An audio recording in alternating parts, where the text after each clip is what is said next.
Welcome back, everyone, as we start to kick off the draft for Phase 1. Now, Trelly, it took us a while to get our heads wrapped around this one. So the first portion of this segment, while it is also getting set up for the players, let them do their deliberating and choice and everything, it's also a little bit of how does this work and answering a little bit more of that. So if you've been wondering the way things are working in Phase 1, it's a little different, right? We're not just tossing all 8 teams together, making them all play each other like double round robin and seeing things. Instead, what we're doing is separating them into 2 divisions, the Order and the Chaos division. Those 2 divisions are going to play within their division. The 4 teams play twice, and they'll play out of division, so Order will play Chaos.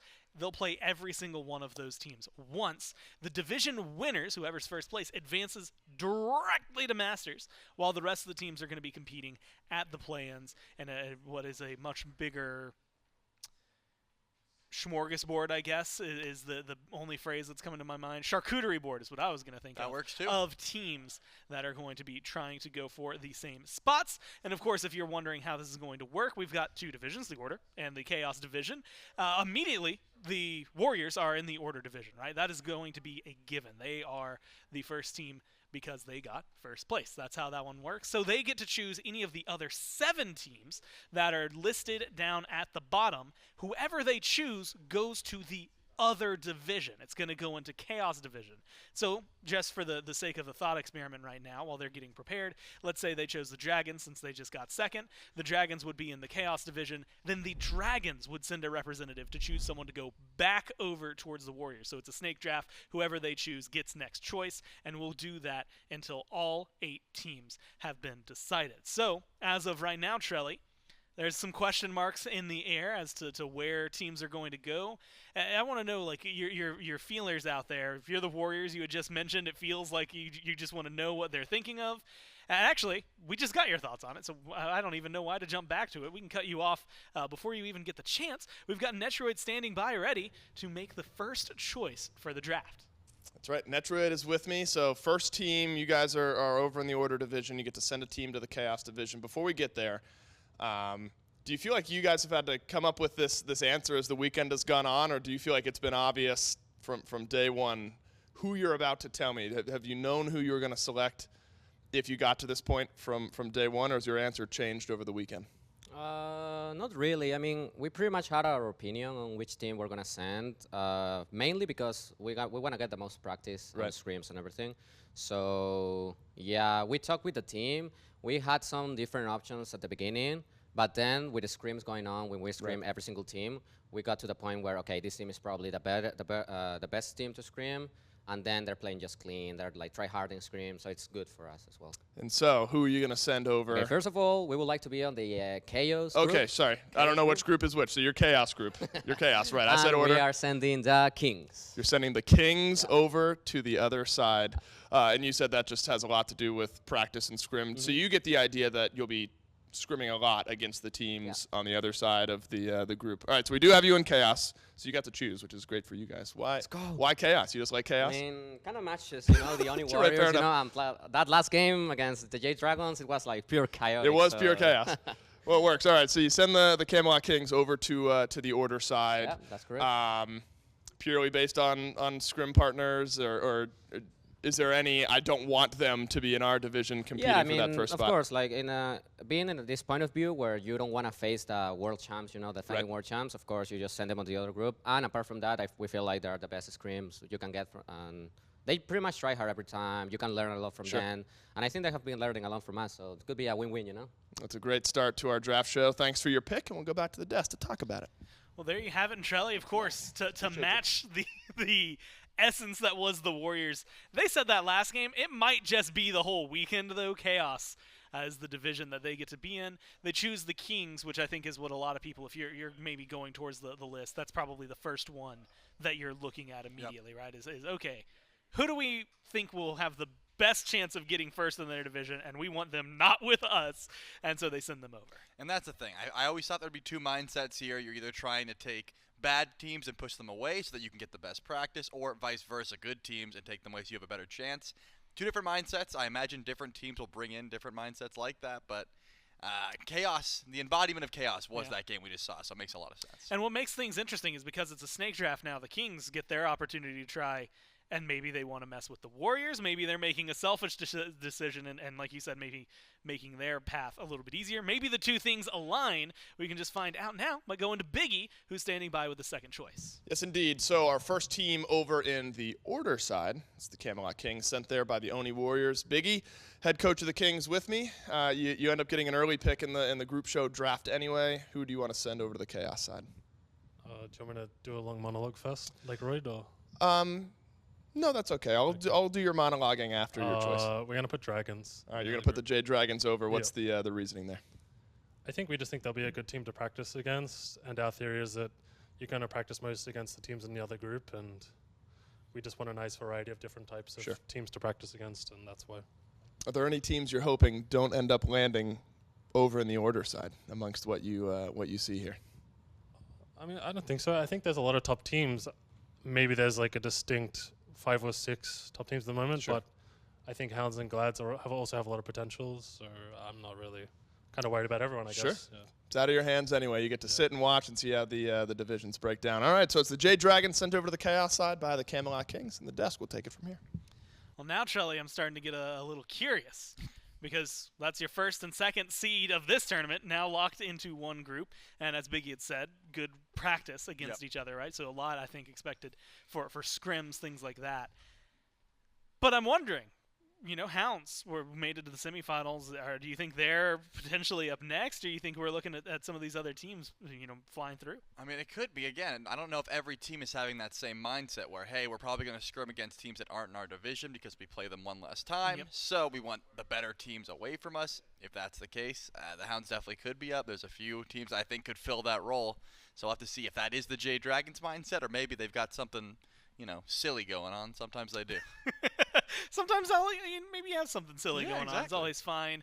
The Dragons now are the second team in the Chaos division, the third team here who get the third choice. We've got Mike standing by ready to make it.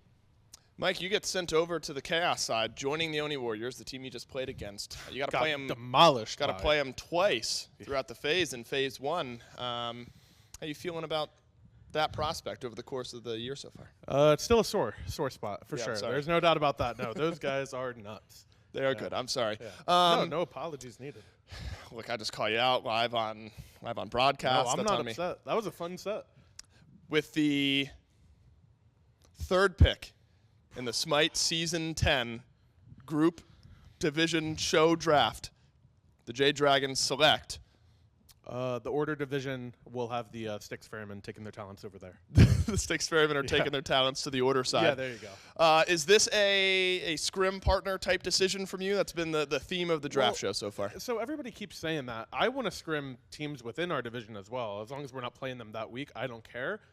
But it's no secret, I love scrimming against Aurora. So I need to be able to scrim against that guy more for my own mental sanity. Normally I would have picked Dardez and Neil, but Neil's a coach and Dardez on my team now. So. Right. Are there any dark horses? We've got Leviathans, Hounds, Glads, Ravens remaining. Surprised with any of those 4 that are still around? I'm going to go with a take that will almost not be correct, guaranteed. The Ravens will be the last pick. Ravens last pick. You heard it here. It won't be accurate at all, but I like their colors, so I'm going to go with that. Understood. Yeah. Thanks, Mike. And the Jade Dragons and Can the I drop Styx. this, Mike? Yeah, go ahead. Oh, thanks, Mike. Back to the desk. I don't think we've had anyone ask if they can drop the mic before. That would have been so loud if Dave didn't catch it. Well, Props to Dave. I also think 10 out of 10 for the catch. Yeah, like I think the immediate setup to allow the bit and to make sure that we're all safe from Have we ever seen Dave and Spider-Man in the same room? No. Okay. Something to think about. Something. Trelly's, look, he's not trying to imply anything. He's just saying there's Dave, there's Spider-Man, and we've never actually seen the two interact with each other, so who knows. Roar and the rest of the Ferrymen get drafted over towards the Kings. I mean, that is looking like it's going to be an unfun group to be a part of, just considering how stacked those two teams can be. And I think this is kind of what I was expecting. It starts off very serious scrim partner-wise, but I think Mike really just likes a roar. And he's like, hey, I want to be able to scrim with that guy. He makes my mental better, and I want him on the other side for that reason. And also, I don't think he really. Is it just because like he liked the colors? That's why the Ravens were last pick. I If that's feel the case, I then- thought that he was like saying like he's like Ravens are going to be last pick, but also I like their color. Like he was trying to comfort the Okay. But he slow also the said blow. it would be also wrong. He was like making it clear that it would be wrong. Yeah, and so it was a very weird prediction altogether. It's a, hey, I'm making a prediction that's going to be wrong. Also, I love their colors. And so maybe a little bit of draft brain, right? He was too focused on who was going to be next that he didn't think about who was going to be last immediately. And that's, I mean, to be clear, he wasn't asked who do you think is going to be last. I don't think, unless maybe he was. Maybe Dave. No, I guess Dave asked who's the dark horse, and he said Ravens. are Okay, gonna be okay, last. that makes more sense. Yeah, that I could see how those two add together. So that was my bad, Mike. That Yeah. makes sense. And you know what? That mic that he dropped has been picked up again. Aurora has that in his hands. We're gonna go over to him to see what team's going to the other side. I guess we're gonna figure it out live. I guess it's up to you. There was Okay. there was a team discussion Yes. going on. Uh-huh. And I want to build some intrigue here. So Okay. don't say either of the two names. I won't. Was the debate purely based around who you get to scrim more often, who you do or don't want in your division? What was the thought process that the team was working with? Mainly scrims and just mainly scrims Okay. for sure, yeah. And so there was a debate amongst two teams. Tell us which one you did select. pick? I want your selection I'm not to allowed go. to say who we didn't pick. You can, if that's up to you, if you want to reveal it as well. Does it matter? The correct order. Let's put the Okay. teams in the correct division on the bracket first. Who are you sending over to the other side? We're sending the Leviathans over to the All right, other the side. Atlantis Leviathans Yeah. go over. I don't remember which division we're in at the moment, but the Leviathans will join the Chaos side. But there was a debate, There was a debate. and who was the other consideration? Am I allowed to say? Sure. We were thinking about the Leviathans and Hounds. It was like super close. You feel like those two teams pretty closely yeah, matched? I feel like they both give us really good practice, at least in scrims. How much weight? I know there's been some discussion out there, and obviously internally within the team. How much weight do you think there is on avoiding a team being in our division and competing with them for Masters placement versus just a team that we get to play against more often in scrims? You think they weigh equally, maybe? I don't know, actually. I have to think about Sure. it. But Fair enough. I just think it's just, I don't know. Okay, understood. I can't think. It's I'm okay. sorry. I'm Look, sorry. It's been a long weekend. We got a long season ahead of us. You've sent the Leviathans over. I'm excited to see that group break down. And here's the good news. You don't have to think anymore. You can kick the feet up. That's all from Aurora, and the desk will talk about it. Thank you. Shelly, that division, the Chaos division, the Warriors, the Dragons, the Leviathans, that's a scary division to be a part of. It's 3 teams left. Yep. After the Leviathans make their choice, only one of 2 will get thrown back into their division. Right. I would be petrified if I'm any 3 of those teams right now. Yeah, but let's be honest. Both divisions have some threats, Yeah, and I good think point. that's kind of the benefit of a draft like this is you can push those threats away, Yeah. try and get better practice out of it. And I think you're right. Looking at the Chaos side, there is going to be some chaos ensuing very soon. It's the balance, right? Like Dave keeps mentioning. Yes, you might scrim the other division a little bit more often, but also you still want to try and get first in your own to get that trip free to Masters. We'll find out what the Leviathans are thinking as they send one more team over to the Order division right now. I know we're ping-ponging back and forth. So you're in the Chaos division. How great does it feel to be on the Chaos side of things versus the Order side? Well, I'd say we're a pretty chaotic team, so Sure. it fits the theme. I feel like we've got some good teams to scrim against as well. So That's a good Yeah. mindset to have. Look, you got to kick the feet up. I know that you fell out against the Jade Dragons earlier on in the weekend. Are you feeling slighted a bit that you guys fell a bit later on during our draft show? I was kind of expecting maybe even a lost pick from us. We have a team that's notoriously late for scrims, so it's obviously not like the best environment. But Sure. Based on scrim partner status Yeah. alone, potentially later on. All right, so we're on Chaos side. You're sending a team to the Order side. Who is that going to be? after really like in-depth thought, Serious debate. That's lots right. of math crunching, we're going to put the Hounds on the other side. The Eldritch Hounds on the other side. Wondered if it would break down that way. Notoriously, the qualifier teams haven't done the best coming into the SPL. What do you think is a bit different about this team? I mean, they're just always really trying in scrims, I think, which is like pretty important. They don't usually come in and have like off days. They're always just like looking to improve, which is like the biggest thing in my opinion. So that was probably just the biggest. I just think they're like looking to improve the most compared to the other teams for scrims. You think the Kings are the favored team over on the order side with the 3 that you can see so far? No, probably the Ferryman. Oh, maybe the Ferryman. Well, that's head coach Slaney sending the Hounds on over to the order side. Appreciate your input. We'll go back to the desk. You get the perfect perspective on it. And even you know what, we're notoriously late to scrim, so I wouldn't be surprised if we were last pick part of it. I think that division, though, both sides now, like you had mentioned, looking pretty deadly. Kings, Ferrymen, Hounds over on the order side, and of course now Dragons, Warriors, and Leviathans on the other. With only 2 teams left, the Hounds, Trelly, get to make their choice. And good news is that BennyQ's here and ready to give us the decision right now. BennyQ, due to no picking of your own, you guys have been put over onto the order side. You're with the Kings, the Ferrymen, and then, of course, yourself so far, the Hounds. What do you make of the 3 teams in your group? How you liking your chances in finishing towards the top of the table? My brain is empty right now. Okay, fair enough. Don't know That's what's okay. going It's on. been a long weekend. Yeah. I have a lot of cupcake in my head as well. So let's not stretch the brain too difficult then. You're sending a team back over to the Chaos side. You get 2 options. I believe Gladiators and Ravens are left. Which team is it going to be? I think I will be sending the Glads over there. You think? Or you are? I am. We are actually. I am, sending yeah. the Gilded Gladiators on over to the Chaos side. So the Chaos side fully completed now. Oni Warriors, Dragons, Leviathans, Gladiators. Why the Glads? No reason. Are they good scrim partners? They're okay, I guess. I don't know. Who do you think wins the Chaos side? Chaos side. I'm pretty sure the Warriors will demolish that side. Yeah, do you think that they weren't given enough respect, the Oni Warriors? I'd say Certain so. casters were ranking them sort of Yeah. low, you know? I mean, I thought they were going to be crazy, but I didn't know how crazy until now. Uh-huh. And They're good. yeah, They're good now, I'm apparently. good with that. I don't know. Well, BennyQ, I appreciate your input sending a team, the last team, on over to the Chaos side. We've got 1 team left, the Highland Ravens. I wonder where they're going to end up going. That's been BennyQ. Thanks for your input, and back to the desk. You know, he wouldn't admit it.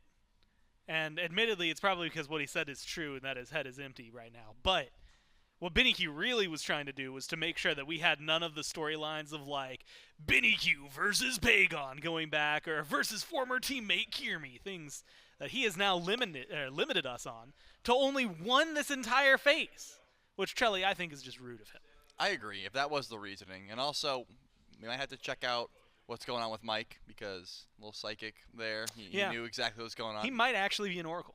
That could be the call, and if that's the case, then we have some questions to ask. But at the very least, we have some things we really need to figure out. yeah, I was sort of expecting at the top to be like very, long-winded answers, and towards the bottom is like, I don't know, man, we just sent the Glads over. Like, that was kind of the reasoning behind these changes. Yeah, well, they send the Glads over, which, surprise, surprise, we're not just going to pull the Glads in and say, hey, who teams do you choose to fill the other? We know the Ravens are going to the other division, but we still want to hear their thoughts on their divisions as well as where their placement were. So we actually have them standing by with Dave right now for an interview.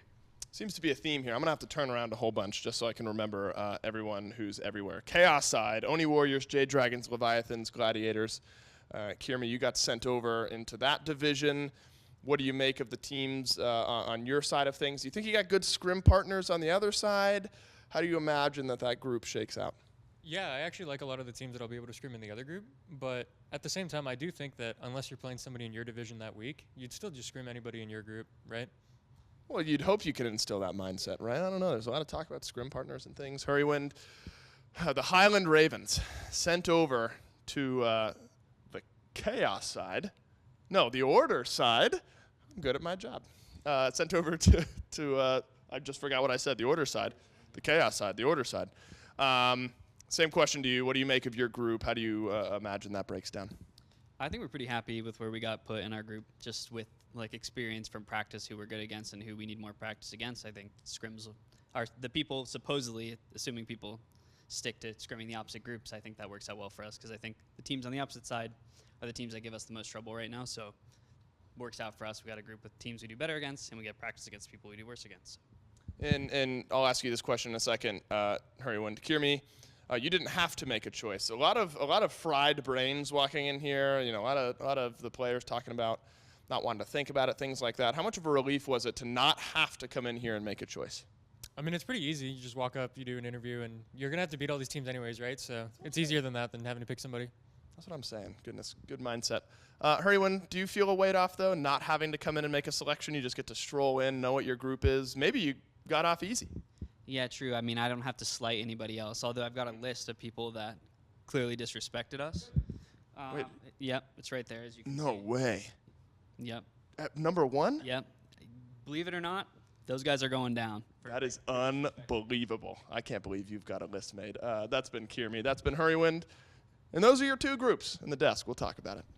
That's right. We've got our divisions set now, Trelly, so we know what the future is going to hold. Again, the way these teams and the way these divisions, I think, are going to break out. Order Division is going to play everybody in their group twice, and they're going to play cross over to the Chaos Division once, and then the same vice versa. So Warriors will face the Dragons, Glads, Leviathans twice, and then everybody in the Order Division once. So a lot of separation, Trelly. I'm going to ask you the hard-hitting questions here. Do you think one of these groups is tougher than the other? I mean, just by nature of this tournament, and that's all that we have to go off of, the Chaos Division is tougher, right? I mean, you kind of got the first and second seed. Yeah, you got the first and second seed. However, I think with a lot of practice, we didn't get to see a lot of these teams, you know, quick 2-0s and out type of deal. Yeah. They have plenty of time to improve on the meta, learn some things. There's plenty of tenure throughout the entirety of these divisions, so I imagine, you know, give both of these divisions a week or two to get, you know, some understanding of how this map is played and the top meta picks, and I think both of these divisions are extremely scary. Very different Smite that's going to be played 2 So weeks true. from now Yeah. than this weekend, Yeah. right? And that's the thing that's always really interesting is what they can do with a few hands-on, right? We're going to have SEC qualifiers over the next couple of weeks, so it's not like there's going to be no broadcast, but with no SBL, it means that they're going to have a lot of time to cook, figure out what's going on, and present, ideally, a beautiful dish by the time the phase starts. If you're looking at it, I want to ask you another hard-hitting question. Please do. You're going to get a prediction question here. Please do. One team from each group. Who do you think is going to get first and get that direct pass to Masters? I mean, come on. I'm going to say... You asked for a harder question.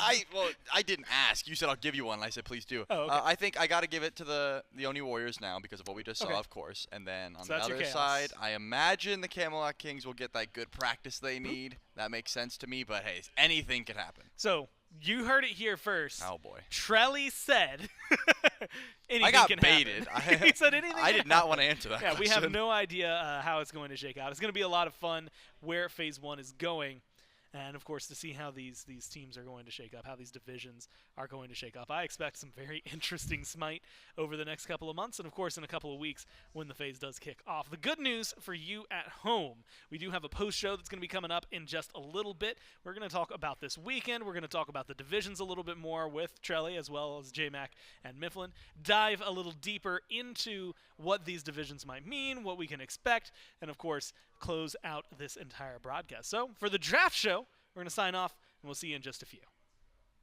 Welcome, everyone, here into the post-draft show, as we're going to dive into where these teams ended up, what they are going to be facing, as well as just talk a little bit more about like the weekend, maybe the finals, talk about how that one shook out. We will have, I think, a lot of fun talking about it because it was wild to see what happened. You know what, J-Mac, actually, I'll talk to you first, because like Charlie and I were on the desk, Mifflin was having to watch it live. Well, that last set, like what stood out to you? Anything? I mean, obviously some crazy things were going on. So it took 2 games, but Mike finally held up on his promise of getting us to watch a ranked game stream.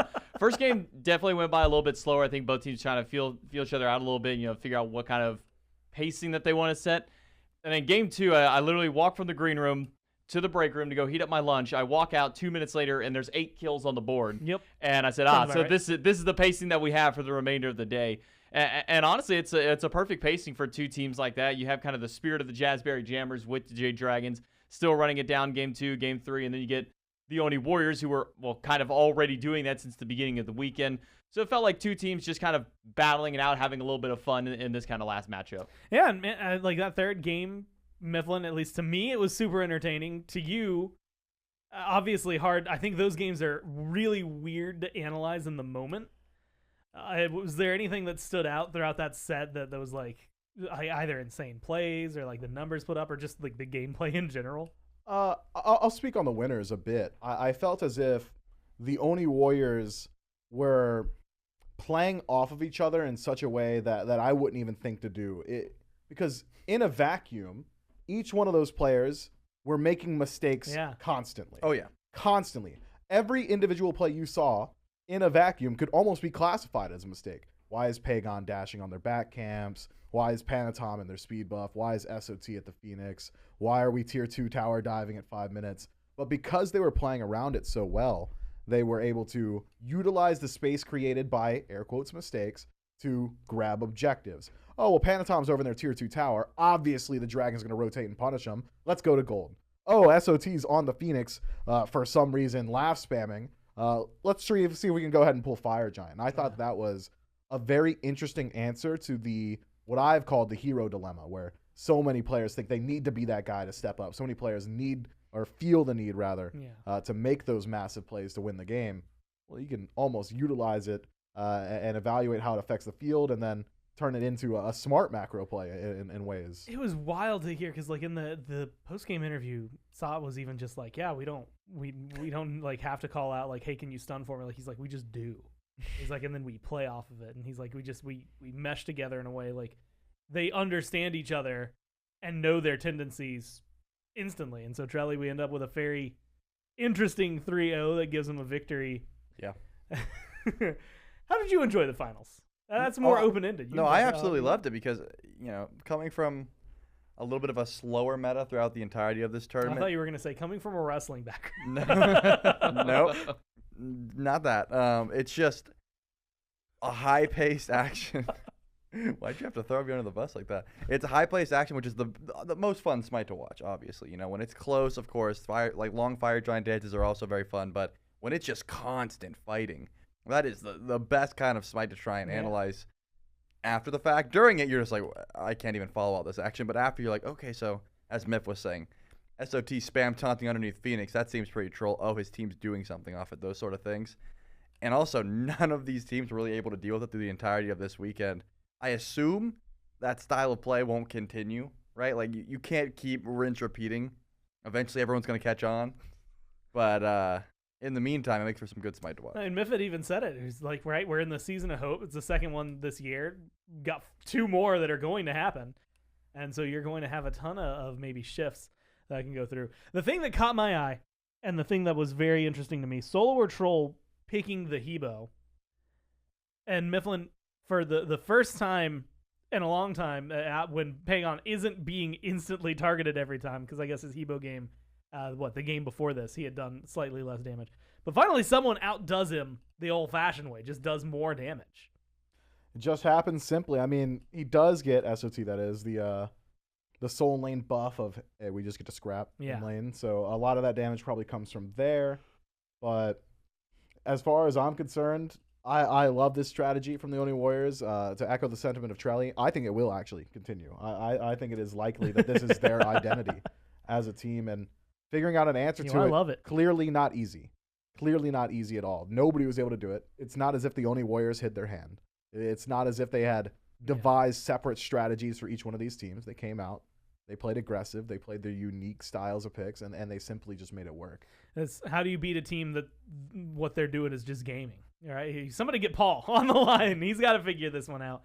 They struggled, but the Ferrymen struggled a little bit against the Hounds. Who knows how they could handle the Warriors? And I think that's the glory of where we've kind of shifted to after we get through the finals, which is going into the draft show, getting the 2 divisions, and now having teams that are like gonna play each other often, and teams that are probably gonna scrim each other often, but only play once throughout the phase. So you've got 10 sets I think total that you play, 6 in your own division, and then 4 out. And over the course of, I believe, if I'm remembering correctly, 6 weeks, it is a lot of Smite to play, but at the same time, you get all these weird matchups that JMac we wouldn't have had otherwise. Are there any surprises that caught your eye during the draft show? You're like, I didn't expect them to go as early or as far down as they did. For me, not really. I think it kind of went out as a lot of people expected based on just the performance of the weekend. It was kind of maybe thought that the Ravens either wouldn't be drafted early on or just be left for kind of the late draft, even as Mike was kind of saying at the end there. So not a whole lot of kind of unexpected positions for teams to be thrown in there. Throwing the Hounds and the Ferrymen in the same division will actually create a little bit of intrigue, at least for a storyline as this season goes on, because now they have to face each other twice in the season. Where Eldredge Hounds, at least in this event, got the better end of the Ferrymen, so we'll get to kind of see their evolution growing up in that regard at the very least. And then you get the Oni Warriors and the Jade Dragons, who just played in the finals, now also in the same division. So I think what this also does, and it's something that actually Mike pointed out as the draft was going, we have a three-way grudge match in the Chaos division of former Dragons players playing against each other. You have Final K from the Leviathans, Mike on the Dragons, and then you have Pagon over on the Oni Warriors as well, now all facing off against each other in the same division. Which is really just a shame that the Gladiators had to drop the ball like that. That's I was saying that too. I was like, man, we should have seen the Gladiators over there, the Ravens thrown over into the Chaos division. We could have had 2 series of grudge matches. Honestly, it could have been very fun to see. But they do get that shift. Honestly, and if you're looking at like franchise-wise, it feels like the Chaos division in my mind is like super difficult. And then if you look at just this weekend-wise, it also feels like the Chaos division is super difficult to try and deal with. Mifflin, was there any surprises, anything that caught you off guard during the draft? And what are your thoughts and feels on the whole divisions entirely? You know, I'm so far removed from SPL culture, but back in my day, you had dedicated scrim partners that you would generally play throughout the entire year. I would imagine that divisional play would lend itself to that, but with the interdivision matches, the out-of-conference matches, I think that it is likely that everybody will be practicing against each other. Everybody will be prepping for each other as well. As far as surprises, not exactly. I think that this one shakes out. I believe it was Slaney on Twitter that had said that how this pans out essentially will just be a scrim tier list. Like, this is how they've been playing in their practice leading up to this event. And I think for the most part, barring this massive Oni Warriors upset, that's the only thing that probably divides itself from the scrim tier list. This really does pan out how I would have expected. And that was something that was kind of touched on, towards the end there, where Hurry was even saying, he's like, look, we're in a group with a bunch of guys that we've had trouble playing against, and we get to scrim a bunch of people that we've had trouble playing and beating, and we're in a group with a bunch of people that we've been beating. So in theory, it's like better for them in terms of practice plus their potential placement going forward. Trelly, you were on the desk the entire time. I was. And got to give input throughout that. But were there any big surprises for you while we were going through the draft? Not particularly. It was just, I had to figure out what the mindset would be going forward because, again, we've talked about this sort of competing thing where it's like, do you want to get the good teams away from you or have them in your division? That's pretty much the only thought that should be going through your head when you're trying to figure this out. But then once you see these divisions start to form, you're like, wait a second, do I really want to put, the Ravens with the Hounds? Is that something I want to do, or I want to make sure they're on my side? So it wasn't too surprising. I did like to hear everyone's reasoning behind everything. I thought they would be more secretive about it, like, oh, we just want to put them over there for reasons, like we're not going to talk about scrims behind. But Slaney's like, bro, we're late to scrims. People hate us. I'm just happy we got some good partners here. Like, that's just verbatim what he said. So they were very honest and open about it. I'm also surprised, I guess, in a way that they were how many people came in and were like, yeah, I'm not. My brain's fried. And like Aurora just comes in and he goes and had teams listed, right? The team had talked about it, but then very openly is just like, yeah, man, my brain's just dead right now. Same thing for Benny. Aurora was on his phone trying to figure out what team they were going to pick. Seconds before that mic got put in his hand, he was still like, I need a minute. Like, we still do not know who we're going to pick. And Dave's like, okay, we got to give you a second then. So it was clear they were thinking about it at the very least. Team deliberation. And, of course, they ended up making their choice. And what was that? That was sending the Leviathans over at the time. And so making little movements like that, trying to make their, again, like you said, your own group a little easier. You're trying to get first, go towards Masters. And then making the other guys' jobs a lot harder and just screwing them over in a way. I had asked you on the desk a question you didn't want to answer, which was who do I think would win? So let me ask you again. Well, and I guess honestly, I'm torn between asking predictions of who you think will go to Masters. So actually, I'm just gonna go with that one now. You had said Warriors because of what we had just seen in Kings. Kings Warriors, yep. And that was just like the reigning world champs and the guys that just won this tournament. and that's a pretty easy guess for me. Yeah, pretty. Especially because I didn't want to answer it, so might as well go for the two number one teams in my head. Now I've made you answer it twice. And I'll reiterate. Also, I want to give you a compliment, but your hair is giving me very like Wolverine-esque vibes right now. I can accept So that. you look like Hugh Jackman. Oh yeah, a little bit. I don't know. That's never a roast. So we're sticking as far as things go. At least you are sticking with Kings doing well and making it towards Masters.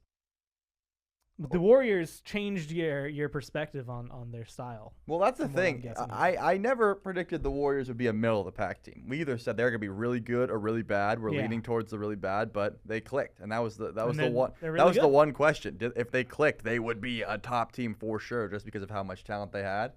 And they said, hey, it didn't take us too long. Like we clicked immediately, and now we just wrecked everyone. I feel like I remember everyone saying, "Hey, in like phase 3, if they've got a shot caller, this might be the team." Yeah.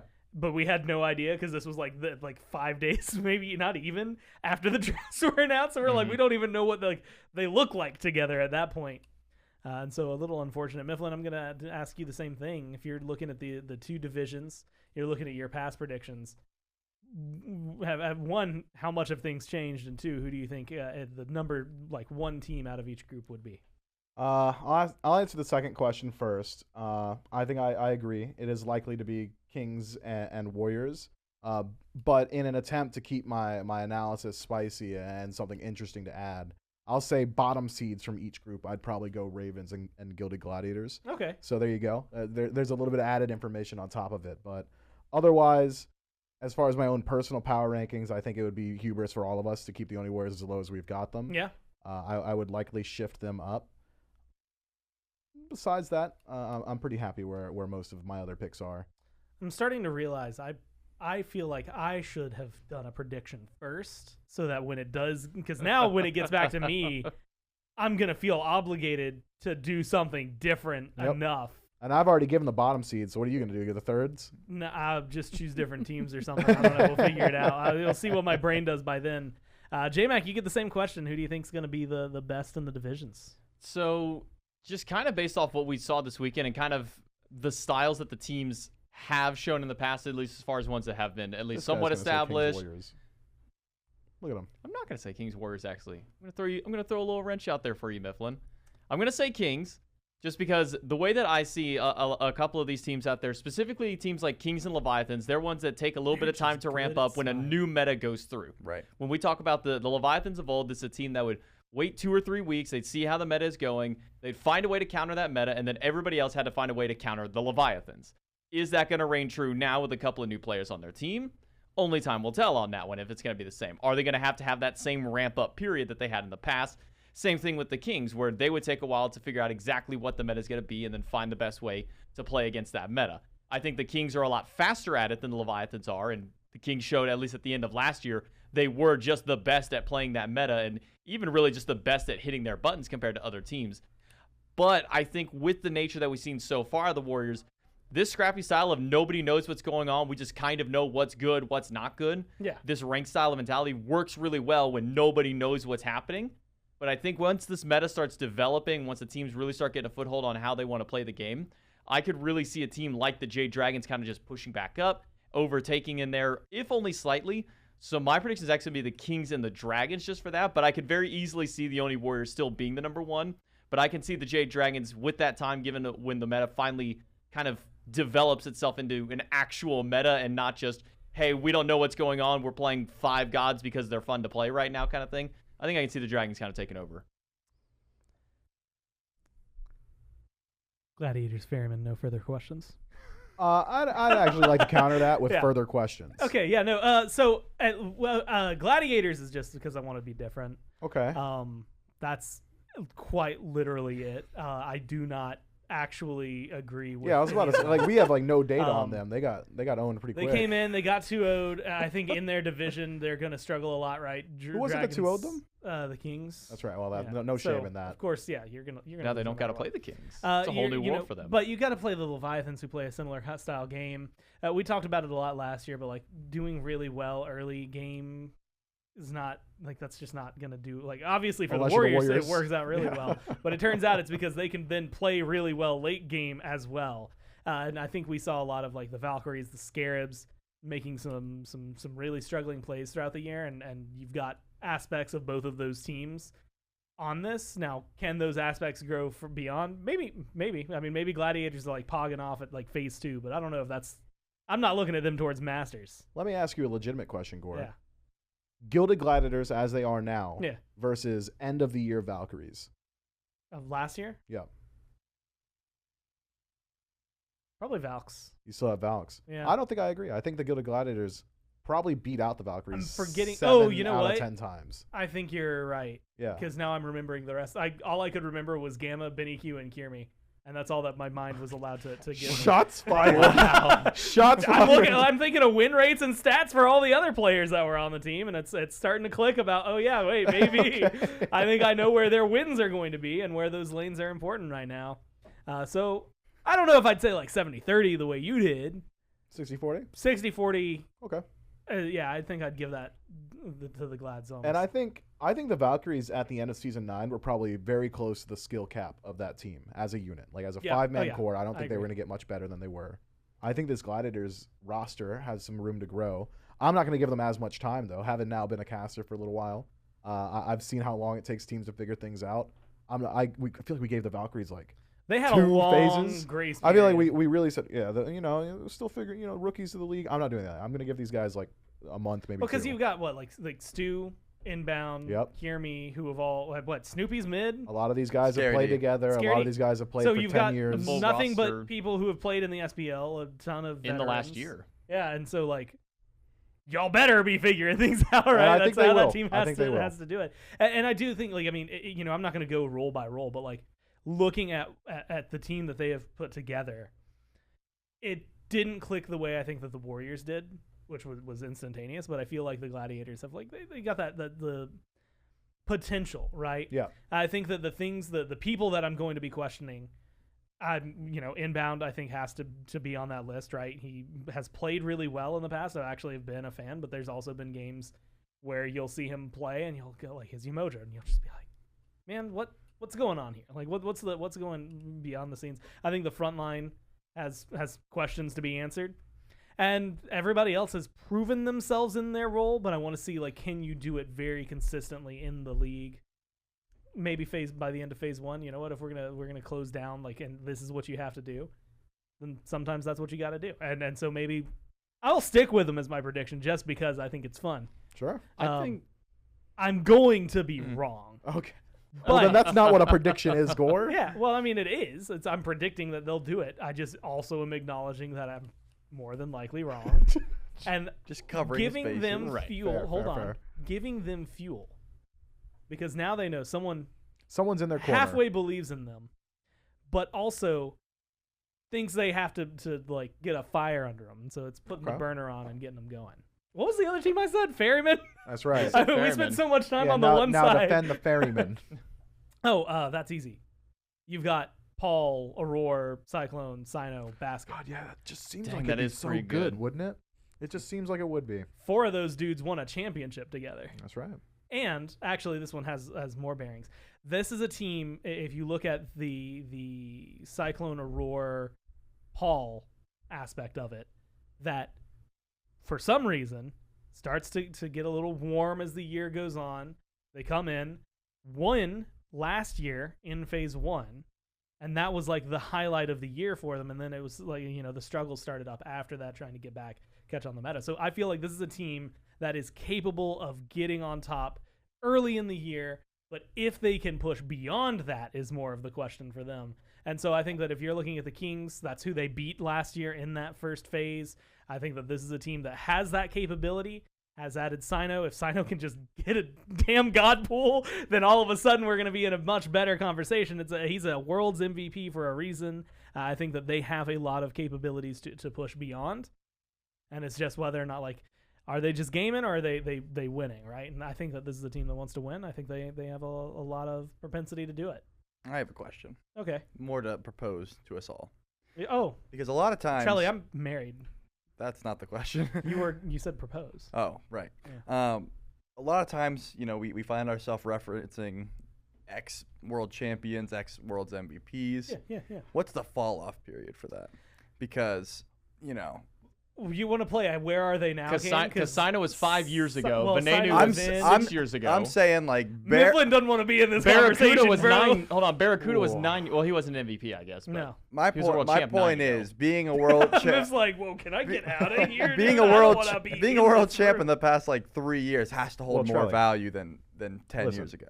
Once a world champion, always a world champion. You can say that, but it doesn't make And it you true. know You can't what? take my ring. You can't take it. Console world champion. Still, the words world champion are in there. That's right. All right. To be fair, all Collegiate right, world champion. all That's right, not what Myth, that is. Who? I Myth? I think there's now. Wait, hold on. hold We on. got told collegiate. I think there's a difference. It's hard to say world champ when it was only North America. only North America, and it's restricted field of play. North you Amer- have to go to a school Hold on. of people. Hold on. I also got told in my ear Canada was included in that. Canada is North America. It's United States and Canada. That's And North America. objectively better than the United States. Sorry, None where of we this go? matters. Myth, who was your Anyway. mid? Let's sing who was "Oh your mid-laner Canada" when you won. Unrelinquished. You put him in the lane with Pagon right now. Is he standing? Oh, he could have put him in the lane with Pagon back then. He wouldn't have stood a chance. Well, that's What do you mean? my point is like we gotta Yeah, take where's the away. grace period? These days we can't be like, oh, these guys could be good. They've got a world. Sino is still good, you know but I'm what? saying there should be some fall. Yeah, mean, you we think can- Omega comes out and he's good right now? Probably not. No. You can Depends lean on how into it. often you've been playing, and if these are world champions that have been playing the entire time at the highest level, I think, yeah, you give them the credo. Yeah. If you're like me and you take a 3-year break and then you start casting, yeah, you're washed. Charlie, to give your point even more credit, look at Sam. Unfortunately, not in the league. Look at Neil. That dude's a coach now. He got knocked out. Wow. Bullied hard. That was actually his choice, by the way, Chad. He made the decision to switch to coaching before any of the rosters came through. So What about Sam? Sam lost, dude. What do you want me to say? He lost. You saw it. It happened in the play-in. Man. Let my man rest. So for a it's second. season 10. Yeah. So that means what, 3-4 years? I guess is the limit on like when an MVP is like as hardcore relevant as it could have been. Okay. Because we still He did just factually lose. Hold on, this isn't me He being did. No, mean. yeah, you you're can't right. act like I'm being. No, absolutely not. You're correct, Gord. Nice pack for the guy. I don't even want to talk anymore. I feel dirty. Now, there is something I want to kind of briefly bring up with the Guild of Gladiators, and something that I noticed with the teams that some of these players were on, and even some of the players for a time. I think this Guild of Gladiators team, kind of going back to discussion, I think that they do have a much higher skill ceiling than the Valhalla Valkyries did. And I think it's as long as the Gladiators individually play their style of game and don't try and do a meta chase style, they're going to be great. Because when were the Solar Scarabs and the Valkyries at their best? It's when they were doing their own thing, when they were being unique, but unique to a point where it was actually something that could compete.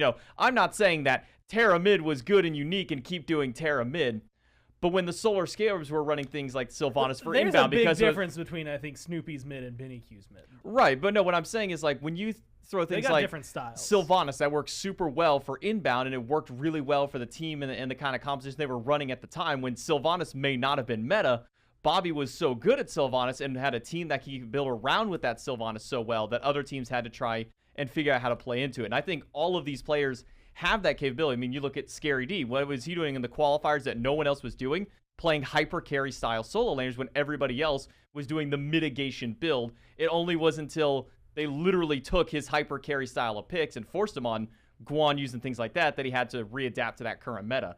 So I think with the Gladiators, if they can play their game as opposed to trying to chase the meta in a sense, I think this could be a team that could easily pull themselves out of the current bottom and pull themselves up into an open one. I brought in snake listen. oil Not and I got a sale, Not baby. necessarily sold, but I'm just saying that that's in my mind where I see. What is their game?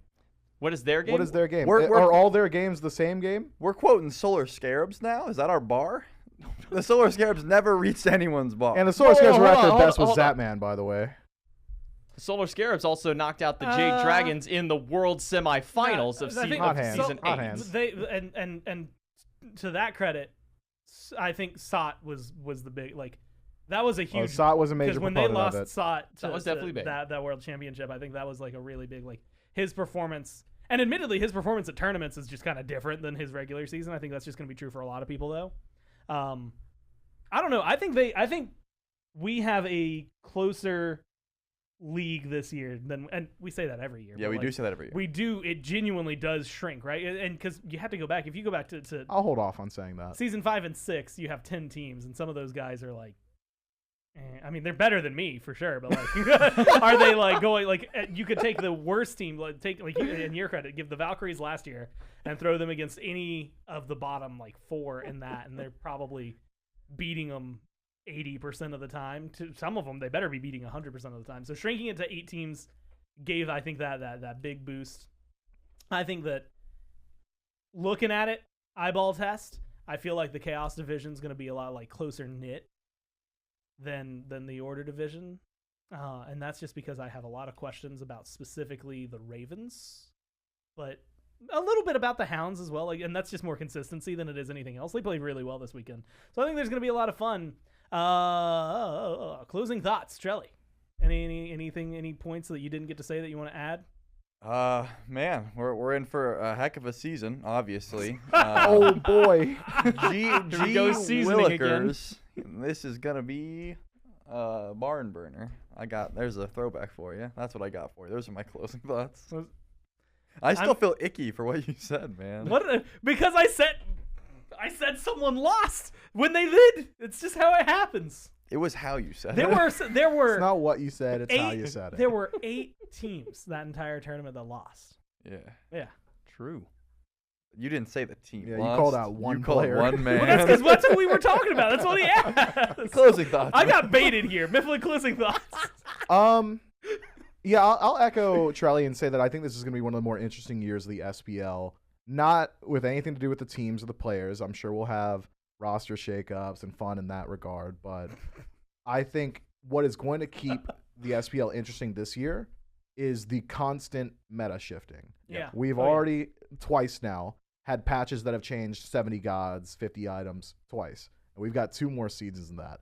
So, and it almost plays into the point that you were making earlier, J-Mac, about how the Oni Warriors and whether or not their style is going to be consistent. If this were any other season, I'd agree with that. I'd be like, okay, when the meta's figured out, people will figure out how to survive that early game. If the meta is constantly shifting at the rate as it has been, the Oni Warriors might just be mechanics carried for the rest of the year.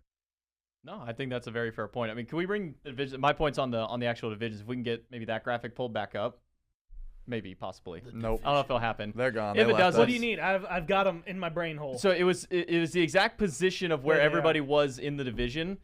If you show me this graphic at the end of the phase and the standings look the exact same way, it would not surprise me. To where it's Oni number 1, Dragons, Leviathans, Gladiators, and theirs, and then Kings, Ferrymen, Hounds, Ravens. If you show me this at the end of this phase, it would not surprise me. But at the same time, I could see this flipping around a whole lot. I could see the Dragons moving up. I could even see Leviathans maybe taking a bump, or even the Gladiators jumping themselves. I can see the Ferrymen and the Hounds making some even switch-ups there, even the Ravens, once they kind of find their way through. I think a lot can change, but based off what we saw this event so far and with how drastic the metas have been shifting, it would not entirely shock me if this is the exact standings that we saw for both the divisions moving forward towards Masters. And all I'd like to say is that I'd like to issue a formal apology. To Samuel for soccer, yeah. He's a good jungler. And a world champion. And a world champion Hold on, MVP. I can't read those stats here. I'm trying to read. Wait, those are Myth stats Hold versus on. Billy's? Hold on, can we get this on the big screen? Because I literally can't read these. I played against Aggro. I played against Kiki. Billy played against, name one guy. Unscathed Master. Unscathed who? Isn't that the one? Hold on, isn't Unscathed Master the one-trick Scylla ranked player? You casted his match, apparently. That was years ago. Wow. So Billy the GOAT. That's I my casted- closing I thought. casted- I'll say this. yesterday, If I we're can't going to be tell you what shooting shots in glass houses here, a world champion title was added to my account. Someone else had to request it. That's all I'm saying. That's all I'm saying. Wait, can I request that too? Like, can I just have that? Apparently, yes. We can?